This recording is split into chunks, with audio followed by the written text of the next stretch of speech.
If you're sweating in your Toyota Sequoia instead of chilling, it's time to solve that AC problem. Let's dive in. First up, check the basics.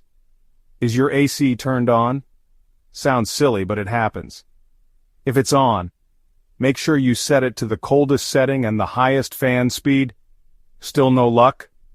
Let's move on. Pop the hood and check the refrigerant level. Low refrigerant is a common culprit for warm air.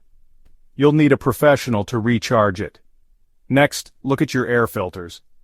Dirty or clogged filters can restrict airflow, making it seem like the AC isn't working.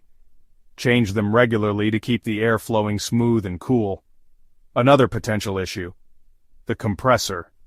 It's the heart of your AC system. If it's failing, you'll notice strange noises or warm air. Get it checked by a pro.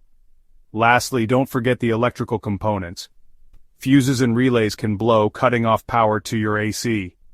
A quick inspection can save you from a sweaty ride. So next time your Sequoia's AC isn't cooling, run through these checks. And remember, when in doubt, consult your mechanic. Stay cool out there.